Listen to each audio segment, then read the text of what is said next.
তুমি রিয়েলিটি মাইনা নাও, তোমার 12টা বেজে গেছে। শুধু তোমার না, তুমি যে রাষ্ট্রে বসে এখন আমাদের বিরুদ্ধে ষড়যন্ত্র করছো, সেই রাষ্ট্র তাকেও বলছি তুমি রিয়েলিটি মেনে নাও, তোমার 12টা বেজে গেছে। কারণ তোমরা আমাদের পতাকায় আগুন ধরাও নাই, তোমরা এদেশের 18 কোটি মানুষের হৃদয়ে আগুন জ্বালিয়েছ। তোমরা আমাদের হাই কমিশন ভাঙো নাই, তোমরা এদেশের 18 কোটি মানুষের হৃদয়ে ভেঙে চুরমার করে দিয়েছ। তোমরা আমাদের পতাকায় আগুন ধরো নাই, তোমরা তোমাদের কপালেও আগুন ধরিয়েছ। এই আগুনের লীলাহান শিখায় পুরা সাম্রাজ্যের তছনছ আগামী দিনে জ্বালে পুড়ে ছারখার হয়ে যেতে বাধ্য হবে। সম্মানিত ভাই এবং বন্ধুগণ, প্রধান অতিথি কথা বলবেন। এই বিজয়ের মাস আসলেই মুক্তিযুদ্ধ আর রাজাকারের দুই তকমা তুলে আমাদের দেশকে বিভক্ত করার চক্রান্ত করত। এই বিজয়ের মাস আসলেই ইসলামপন্থী দাড়িওয়ালা টুপিওয়ালাদেরকে দেখে দেখে গ্রেপ্তার করে নির্যাতন নিপীড়নের চক্রান্ত করা হতো।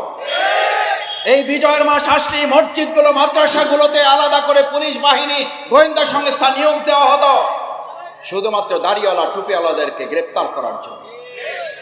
বাংলাদেশের মুক্তিযুদ্ধ আর ইসলামকে দুই মুখোমুখি পর্যায়ে দাঁড় করিয়েছিল ওই ফ্যাসিস্ট আওয়ামী লীগ সরকার। অথচ আমাদের প্রিয় মাতৃভূমি বাংলাদেশের মুক্তিযুদ্ধের প্রকৃত তালিকা খুঁজলে দেখা যাবে প্রকৃত এই মুসলিম দাড়িওয়ালা টুপিওয়ালারাই স্বাধীনতা যুদ্ধে রক্ত দিয়েছে। 2024 সালের জুলাই আগস্টে রক্ত দিয়েছে আমাদের আবু সাইদ মুক্তরা।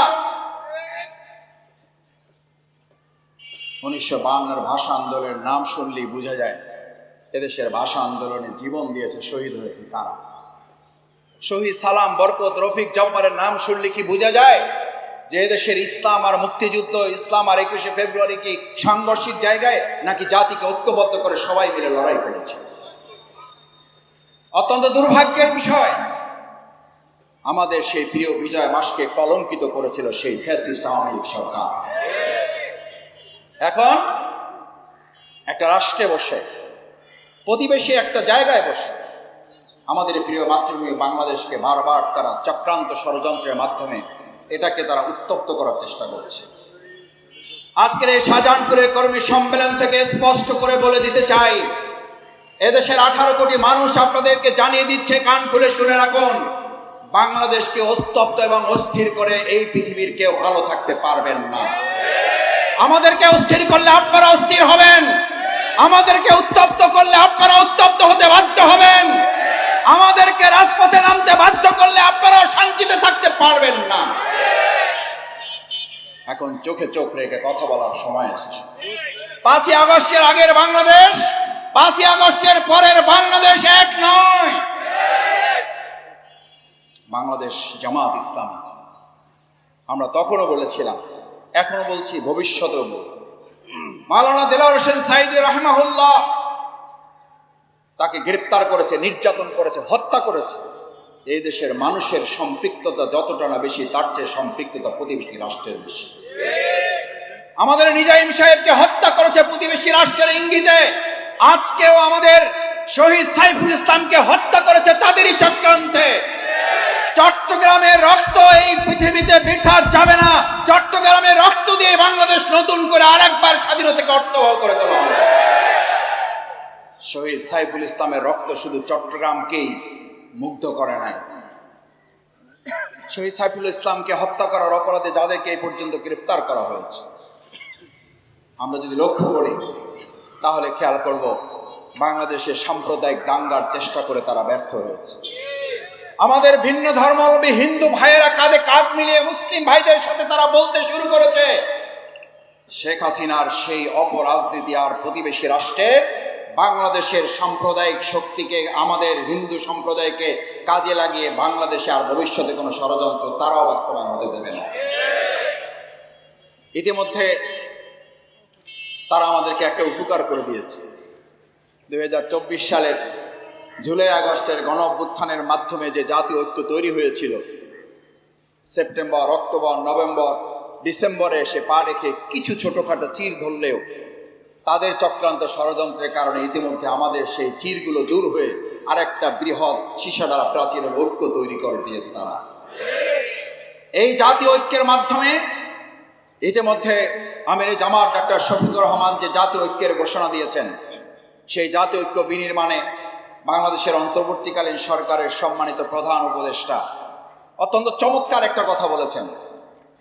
জাতির সামনে একটা অত্যন্ত গর্বের ব্যাপার যে সেই 2024 সালের জুলাই এবং আগস্টে শেখ হাসিনা সরকার যখন কতিপয় দুর্বৃত্তায়নের প্রশাসনের লোক দিয়ে আমাদের ভাইদেরকে গুলি করা হতো, তারা ভিডিও দেখে বলতো, স্যার একটা গুলি করি, একটা মরে, চারটা এসে সামনে দাঁড়িয়ে যায়।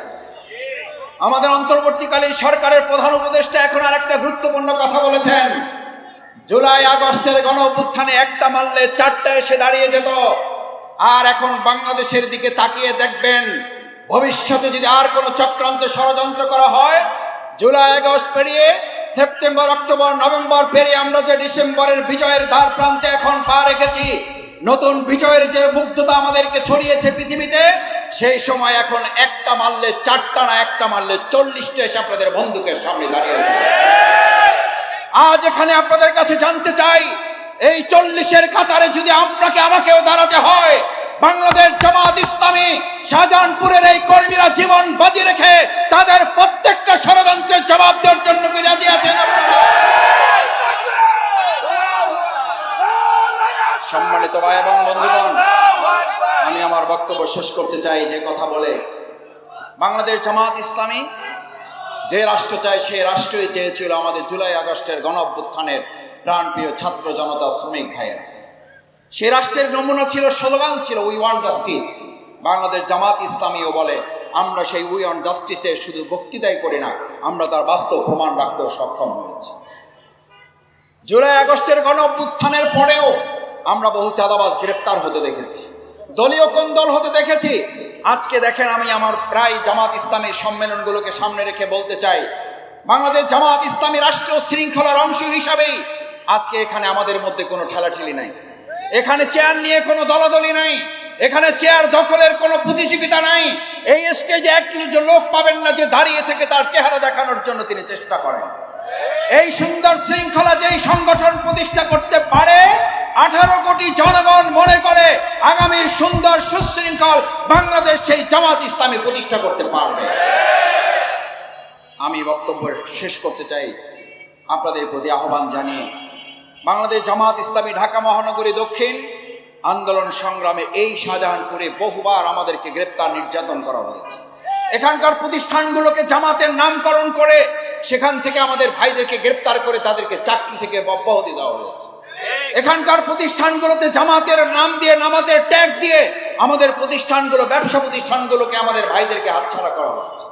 এই যে এখানে রেল কর্তৃপক্ষ আমাদের যে রেলওয়ে শ্রমিকদের প্রতিষ্ঠান, অন্যায়ভাবে তারা জবরদখল করে এখান থেকে ভাইদেরকে উৎখাত করা হয়েছে। আজ একটা কথা বলে আমার বক্তব্য ইতি টানি, বাংলাদেশের ভবিষ্যৎ আর জবরদখলের কোনো বাংলাদেশ নয়, বৈষম্যহীন একটা বাংলাদেশ বিনির্মাণ।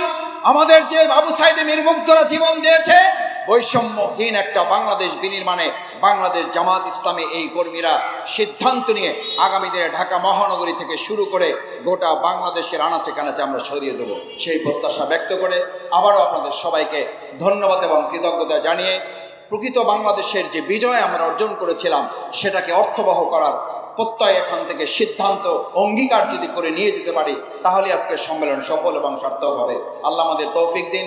আসসালামু আলাইকুম ওয়া রাহমাতুল্লাহি ওয়া বারাকাতুহু।